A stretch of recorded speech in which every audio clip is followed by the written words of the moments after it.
Kalau kita sendiri tengah ada masalah, penuh lagi ke dengan masalah orang lain? Ini antara bentuk soalan penilaian psikologi PTD yang ramai calon tersilap jawab.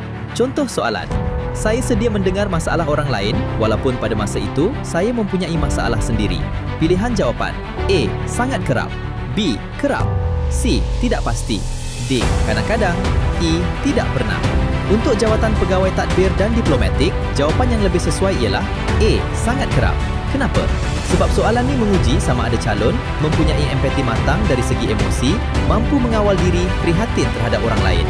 Dalam dunia kerja, PTD, anda akan berurusan dengan masyarakat, kaki tangan bawahan, rakan sekerja, pihak atasan. Jadi kemampuan mendengar dan memahami orang lain sangat penting. Jawapan sangat kerap menunjukkan calon mudah didekati, mempunyai kecerdasan emosi profesional ketika berinteraksi, boleh membina hubungan kerja yang baik. Kalau pilih tidak pernah, panel boleh nampak calon kurang empati, terlalu fokus pada diri sendiri, sukar bekerja dalam pasukan. Soalan ni sebenarnya menguji empati, kemahiran mendengar, hubungan interpersonal, kecerdasan emosi, profesionalisme. Ramai calon ingat penilaian psikologi hanya tentang personaliti. Padahal sebenarnya, panel sedang menilai bagaimana anda bertindak dalam situasi kerja sebenar.